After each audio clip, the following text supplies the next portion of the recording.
The Grand Slam offer only becomes valuable once the prospect perceives the increase in likelihood of achievement, perceives the decrease in time delay, and perceives the decrease in effort and sacrifice. You can either be right or you can be rich.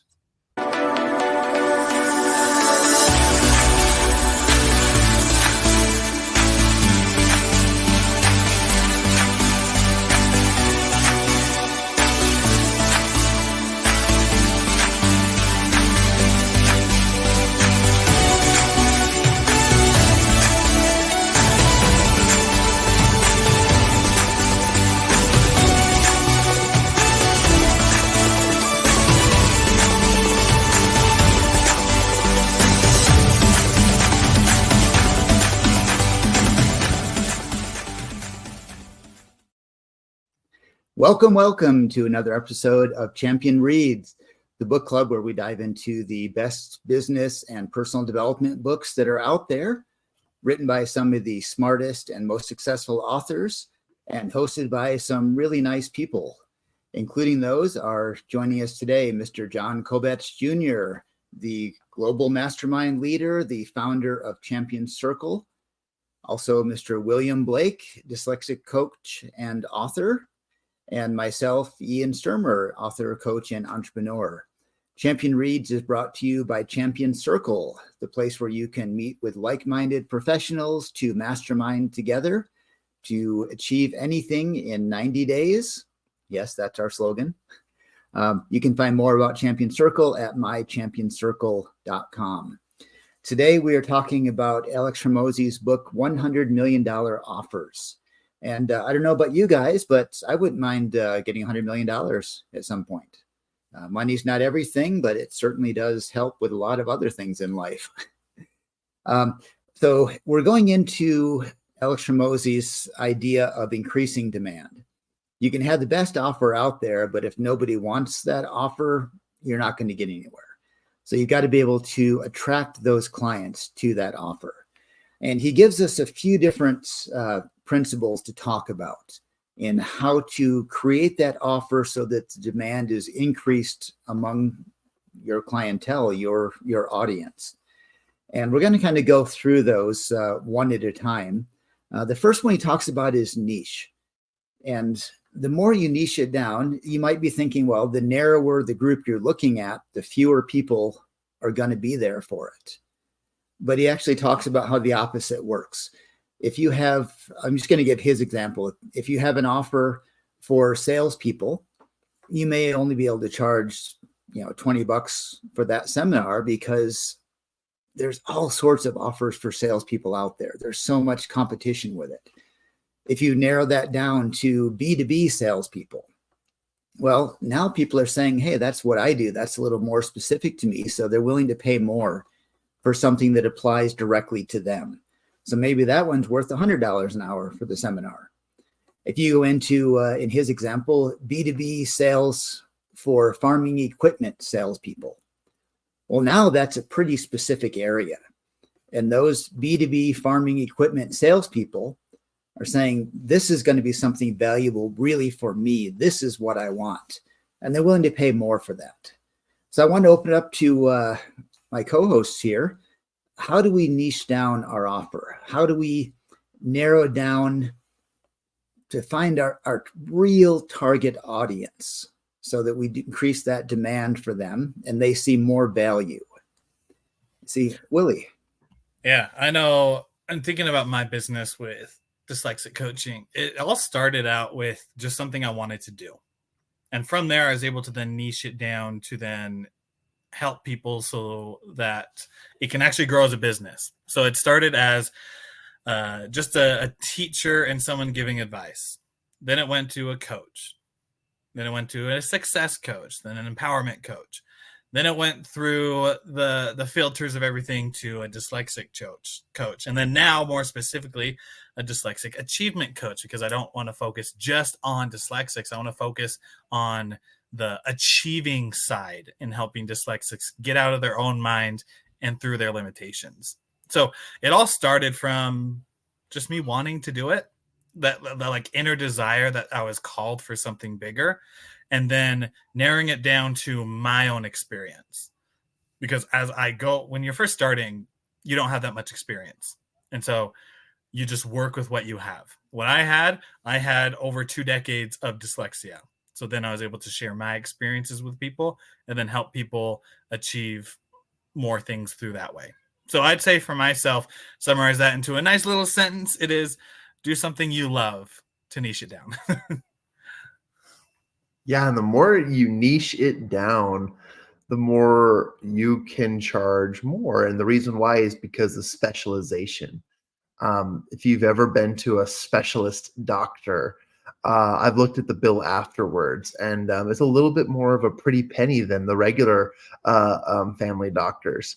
And so when it comes to specialists, and we'll call them surgeons, right? They have the ability to focus in on a rare area, and it's not because of its rarity that it's more expensive. It's because of its specificity.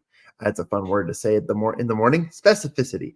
And, it's interesting, Ian, you brought in right at the beginning, you said, I wouldn't mind $100 million. I think there's $100 million available in my, available to be added to my budget and dreams and goals. And I think that that's important to change people's perspectives, because I think most people think of the millionaire mindset as having $1 million, right? And but what I love about this book is it's taking us down a path of logically thinking through, $1 million really isn't that much money in the world of business, but $100 million offers is a significant amount to individuals, and it would make a big difference in your business. And so when you, or as you prepare to make that transition, make sure that you are crystal clear. And we'll beat this drum until we have no more drum, but it's all about focusing in on who your target market is. And the finer, the clearer, the more descriptive, the painting and the drawing of this profile of these people is so specific that it becomes your business model. If you've ever had to generalize a business package, then it's because you have not niched down enough. Now, I'm not talking about particularly like restaurants or anything like that, but maybe we could. I don't think McDonald's fits into this niche, because they have almost a monopoly over the market when it comes to cheap food, right? But if you go to a really nice restaurant, you will taste the difference, and your paycheck will pay the difference as well. But you will also see that when somebody focuses on a higher, finer dining, and that is their go-to MO, then you see, the major differences. And so, yeah, as you niche down, you will increase the ability for you to charge more. And that's what defines the value of humans, especially I'll wrap this up. Sorry, guys. I get on monologues and the team's like, John, 60 seconds or less. Okay. All right. I'll wrap this up. Yeah, exactly. Thank you, guys. As a public speaker, I could jump into the public speaking industry, but my ability to speak may get me, $1, maybe give me $50, could give me $100. But when I niche down and I say, I train X, Y, and Z to do X, Y, and Z, so that the company or the individuals or that this will create an outcome of X, Y, and Z, the more niche that I am, the higher I can charge. And that is just the beauty of self-serve, of creating services to other people. Love that. And that's true. The more you niche it down, just the more value is there for people, and the more people remember it and understand it. So probably the biggest business networking organization is BNI. And they teach a principle: when you give up to give your little 30-second commercial, say, never, ever say, my ideal customer is everyone, because nothing happens. Now, I've worked in the industry, or life insurance industry, before, and I would say my ideal customer is a young couple who just had a baby or just bought a house. in their first job and kind of starting out in life. And I would say that most people have somebody comes to mind when you say that. Because if you say, I'm there for everybody, and I'm going to pick on Willie again for a minute with his business. If he says, I'm offering a seminar on how to be successful. Well, that's nice. I'm offering a seminar for how dyslexics can be successful. Well, that's a little bit better. I'm offering a seminar on how dyslexics can do job interviews. Now we're getting pretty specific in there. And if there's somebody with dyslexia who is searching for a job at that point, they're saying, yes, this guy wrote this for me. And that's really what we want to do. We want to have an offer that enough people, but a certain group is going to say, this guy has my picture on his offer. That's me right there. I'm going to pay for that because it brings that greater value. And really, that's what that $100 million offer is.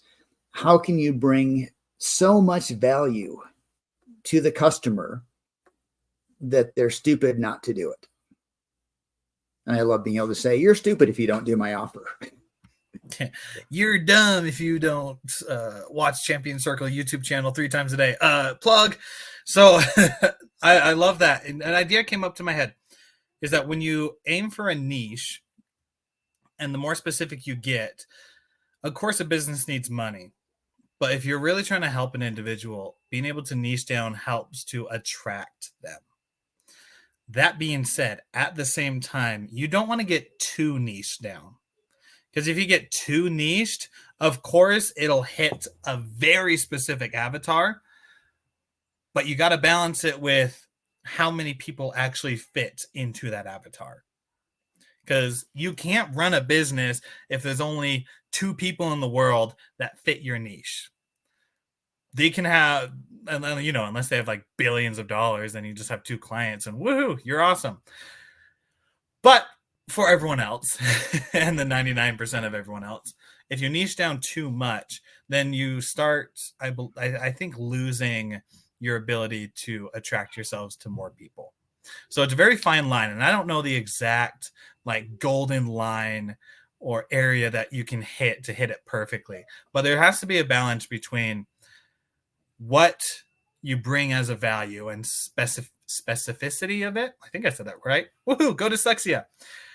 And then the other side of it still needs to be at a general sense to relate to a broader audience. Because like on social media, if you are so specific and you only reach 10 people, is that better than being maybe a little less specific, but reaching 2 million people? Just something to think about. I want to jump in and disagree just a little bit there, Willie. No, you can't. Impossible. Yeah. There's, what are we at, 6 billion people in the world right now? 8 billion, 7 billion? 7 billion people. I'm trying to count John's fingers here. Yeah, 7 or 8. Yeah, 7 billion people. I don't think it is possible to niche down anything to only hit 2 people in the world. Now, there is a certain amount, the more you niche it down, the more you may need to spend on advertising to find those people. But, I love music, and I don't think I could ever find a band which has put out a single album that doesn't have a fan club page somewhere with a bunch of people on it. And on that page, they're going to talk about their favorite member of the band. So you could pick, a fan club for the drummer of the Ink Spots. And I bet you could do a seminar and get enough people to come to that if you advertise it out there. Now, narrowing it down too much means you got to advertise more to find those people.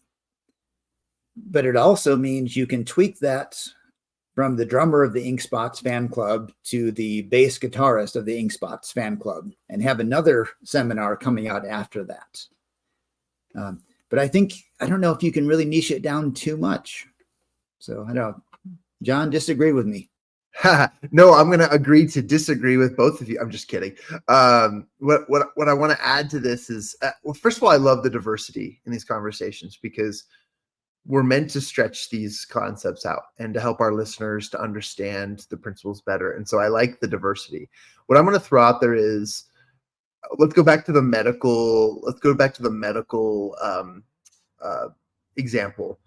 A doctor who is a surgeon who works on, let's say you don't just have general surgery, right? You have surgery from a doctor who's specialized in doing brain surgery, or maybe the surgery is blood, or organs or bones, who knows. Okay, so you take those and you've got a surgeon, and surgeons do well. They make quite a bit of money, something a little over, more than $1 million a year, and they do well.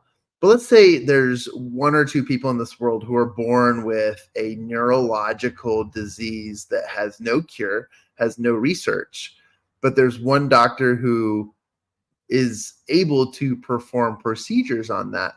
You are the most valuable doctor in the world if you have a particular procedure that can operate on the rarest disease in the world. What price does that come at? And how do you value something that only fits or niches to one or two people in the world? I'll transition and say, I don't know the answer, but I'll also share something that really shocked me once. And I don't want to get too off topic, so I'll real quick. I heard a story or an example that kind of changed my perspective on life. And let's say we're flipping the script here, and we're no longer talking about being the doctor, but being the person with the neurological disease. Okay, but we're just people, right? And if I walked up to both of you today and I said, "Hey Willie, hey Ian, I'm going to give you $20 million right here, no questions asked, go for it," you'd probably say yes, right? Yes. And the catch is, if you accept my offer, if you just accept my $20 million, it's yours. You can do whatever you want with it, nothing else. However, you will not wake up tomorrow. And I believe that the majority of mankind, no matter what they could do with $20 million in one day, would probably not take the offer. And that means, in their perspective, that their lives are worth more than $20 million. Their lives to live more than one more day are worth $20 million or more. And I heard this and I thought, okay, that's very interesting. I would not take the offer. If I could not wake up tomorrow, I would not take the offer. Sure, I could set my family up for success. I could be a hero in so many people's eyes, but I'm changing my answer. Okay. It's okay. But it's interesting because I think that the value for the surgeon performing that niche procedure, they may have a greater value than $20 million because of how niche it could be. Our lives in general are worth more than that. And so I think that when it comes to niching, I do believe there's a balance, but I don't believe that you can niche too low. You definitely can't create something that doesn't have a market. And if your market is 2 billionaires, then just hope you're really good at sales. But if you're not really good at sales, your market needs help. And I think that's what a lot of these other principles we'll talk about too can help you with, because it's not just being available. It's not just being the only person. There's so many aspects and layers to this $100 million offer that make it valuable and worth it to other people to continue to exist with that in their lives. And I don't know, it just kind of made sense to me, but I do agree to so many extents that you can't niche too much. But if it's the only possible way, you should make it seem, feel, look like, taste like, smell like it is the best and only possible way for your potential clients to achieve or receive as it is accessible. So anyways, I don't know, just another example. Yeah, I love that. And you said something in there I think is really important as well with niching down, is you've got to have a real understanding of that niche. You can't just throw in buzzwords to be best brain surgeon on this particular spot of the brain. I don't know. But then not know anything about it and just use the words to say it. You've got to become an expert in your niche. So throwing that, I want to move to the next spot for a little bit here, which ties into something you said as well, is scarcity. This is the single best, only chance you have for it. Now it's important to get there right now.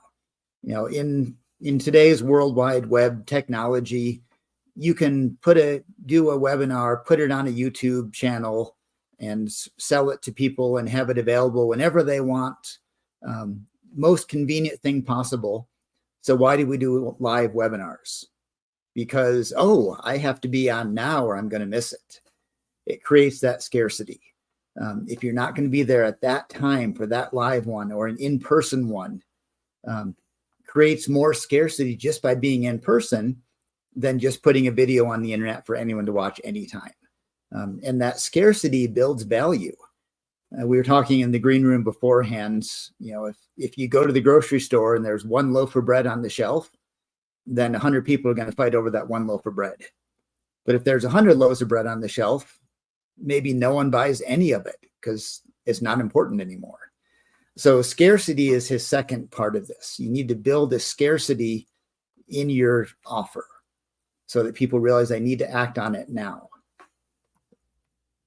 Yeah, I love this principle. And I met an individual. She's a communicator and a professor at the Grand Canyon University, a private Christian college in Arizona, and it's down in Scottsdale. And she has a book that was a national bestseller called Scarcity Marketing.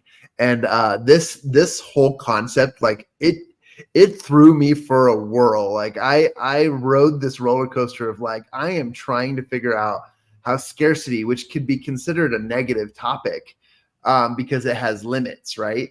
It is so hard for an optimist to understand this, but I just want to add some just ideas and concepts. But scarcity is very interesting because since the pandemic, the number one question I get when we do live events is, oh, will it be recorded?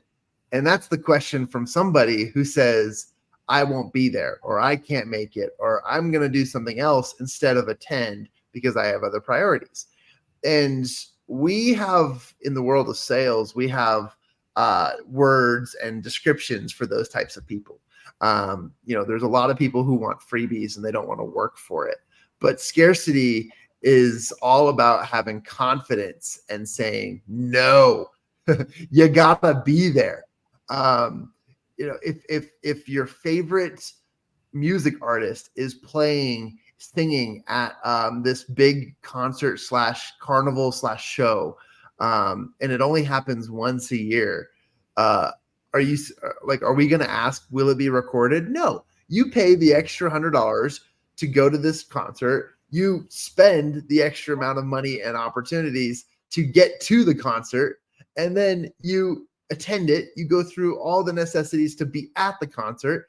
You got to be there in order to see, feel, experience, and know exactly what's happening. So scarcity is a positive thing if you see it in that light.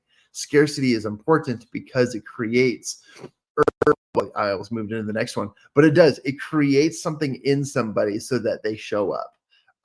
And I love scarcity. I've learned to love it, even though it does feel and seem like a negative term. It reminds me of the wonderful year of 2020 with the toilet paper shortage, where everyone and their dog went to the store and there was like one roll of toilet paper. And it's like Black Friday. Everyone was rushing towards it, couldn't keep it on the shelf. Scarcity is powerful. It really is. And I'm going to be that guy. I'm going to combine urgency in here as well, because I have this example that I want to share. It's on top of my mind, and that's why I keep thinking about it. So my birthday's in a couple days, and on my birthday, for myself and what I'm doing, I have something that's going to be coming out that I have 5 spots for people to come on and join. Now, if you think of 5 spots, I don't want to get too specific because I want to talk more about the principle than what's actually happening. If you talk about just 5 spots for the niche market I'm in, people are going to be like, oh my goodness, this is something I want to jump on, because it's the scarcity mindset. There's only 5 left. But at the same time, there's the urgency, because this isn't something that I'm going to leave open forever. It's just 5 spots. And so once those 5 are done, then we're done until whenever the next session or part is, when it comes up. And so I think that whenever we come up with our deals, our promotions in our business, that scarcity as well as urgency, 2 of the most powerful tools that we can use, because subconsciously we don't like FOMO. We have the fear of missing out. And sometimes we want that last roll of toilet paper. Question is, are we willing to be proactive and take the initiative to go out and get it? Or are we just going to sit by in the back and be like, are you guys recording this one or not? Which person do you guys want to be? Right? Yeah, love that. And bring up the scarcity and urgency go together. Once it gets down, there's 5 spots left, there's 4, there's 3, there's 2, there's 1 spot left, and you jump right on that. It builds that urgency.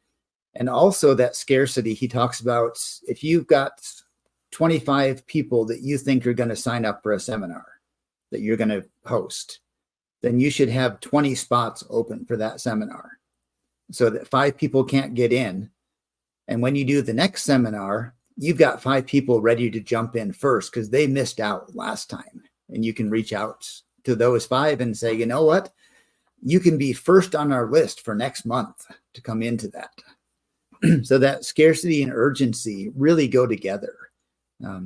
I was talking with a friend yesterday, and he was showing me this new watch that he had just bought. And both of us kind of like watches, and I'm going to throw out the nerdness of the 3 of us here. We all like Pokemon as well. And he had bought a limited edition Pokemon watch that there were only 1,300 of them made in the world.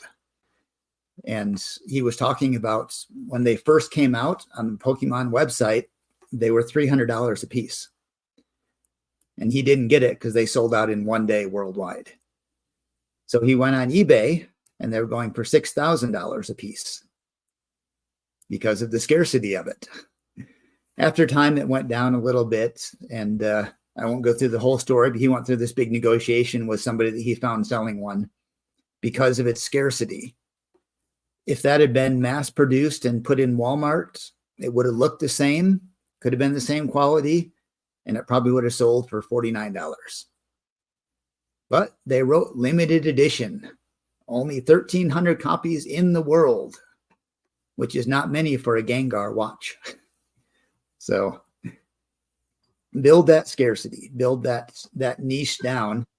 And to get a Gengar watch, who would have thought they would be that scarce, that enough people want that watch to be selling for $6,000 a piece? So Willie, you can do that. Niche it down. Gengar's a scary Pokemon. No wonder it's scarcity. I'll just add real quick, just reading out of the book here, we had this awesome summary. And wrapping up scarcity, Alex Hormozi recommends that we use scarcity to do. Sorry, my dog is coughing in the background. Dog, I'm on a call. Thank you. Use scarcity to decrease supply to raise prices and indirectly increase demand through perceived exclusiveness. So scarcity can create not only increased prices, but an increase in demand, and it perceives the shortage of its quantity. Then urgency is used to increase demand by decreasing the action threshold of a prospect. So basically gives you a limited ability to make that decision. That watch is a really great example because there aren't many out there. And, many people always ask themselves the question about trading cards, that they don't know how it's made. So they don't get it. But trading cards are interesting because just because you have a closet full of Pokemon cards or baseball cards or something, just because you have a closet full of them doesn't mean that they've grown in value. and it doesn't mean that they're worth anything, because you got to understand that it is all about the scarcity of it. And if there was urgency in creating them and they were limited editions, then yeah, there's going to be a higher value. And if you do your research and you find out, oh, they only printed 100,000 of these or 13,000 of them, that the significance between 100,000 and 13,000 is majorly more valuable. And so it's important to know. But just because you have something doesn't mean it makes it more valuable. You just got to do your research. When printing companies go to print these cards, whether they're baseball cards or anything, they'll print X amount. It's just how the printer works. They put a sheet of paper out and then they have the design and slap it. It's like printing newspapers. Do they do that anymore? Do people print newspapers anymore? I have no idea. But there's a demand, and then there's what you have in inventory, and so they'll create X amount. But if it was intended to be something a little bit more niche, we'll go back to that word. If it's supposed to be a little bit more specific and more valuable, then there'll be fewer of them. Even if you have hundreds of thousands of copies in some factory somewhere, you only limit how much you give out. And that's what's cool. There are companies like Overstock.com who literally build their business on the opposite end of these offers, which is we can discount anything to any price because we have an overstock of all these items versus the opposite end. You do not want to have overstock. You want to make not the mistake, but you want to make the strategic move of keeping things, niche, scarce, and urgent.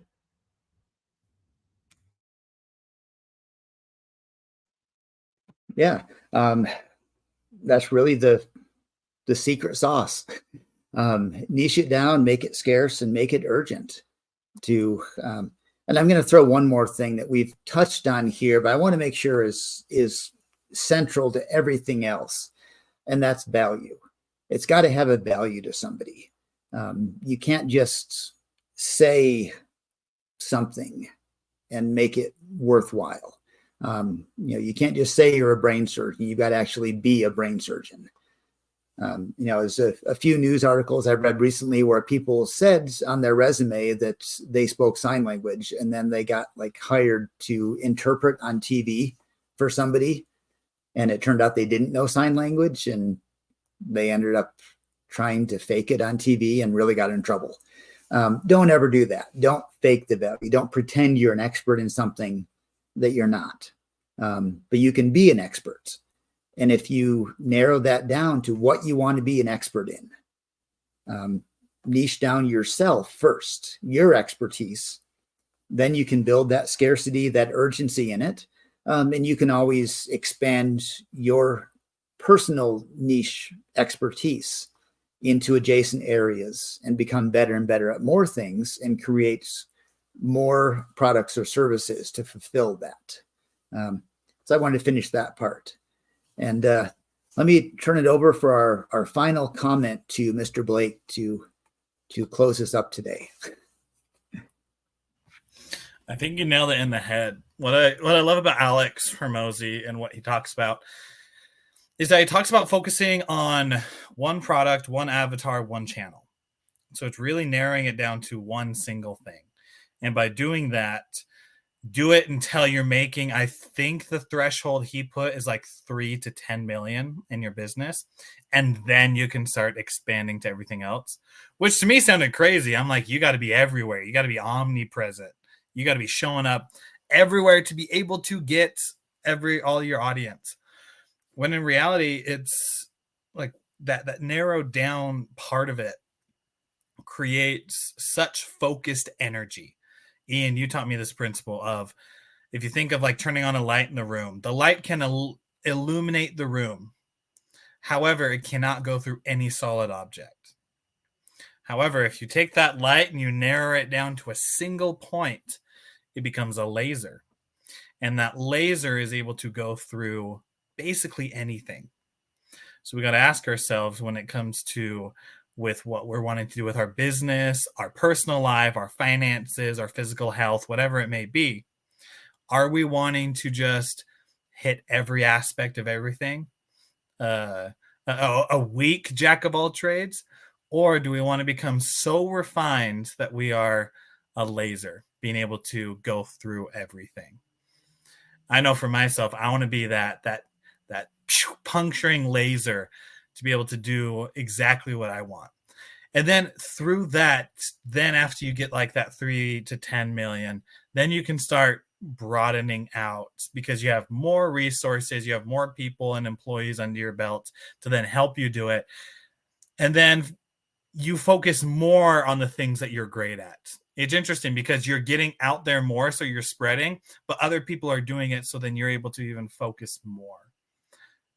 So the question I'd leave with everyone is, as you go throughout everything, do you just want to be good at everything, or do you want to be great at a few things? I think that's a great way to end it. Thank you, Willie. Do we want to be good at everything or great at something? Because good is the killer of greatness. So thank you for joining us, everyone, for another episode of Champion Reads, as we have discussed Alex Hormozi's book, $100 Million Offers. We invite you to like and subscribe to this channel so you can find more great books we've talked about, insights on those books. Again, we are brought to you by Champion Circle. You can find information about Champion Circle, our meetings, online programs, how to mastermind, and also a shout out to Mr. John Kovach Jr., founder of Champion Circle. You can find his podcasts where he had an excellent discussion on the book Scarcity. I remember listening to that podcast when you did that one, and definitely worth a listen to that. You can reach us if you'd like to comment about us, to us, ask us questions, info@mychampionscircle.com. Again, our email, info@mychampionscircle.com. If you would like to participate as a guest, we would love to talk to you about this as well. Again, thank you for joining us. Have a wonderful week and niche down your offer, create some scarcity and urgency so that you can get that $100 million check coming in to you. And if you do, we wouldn't mind a little finder's fee for helping you out with that. So until next week, thank you for joining us.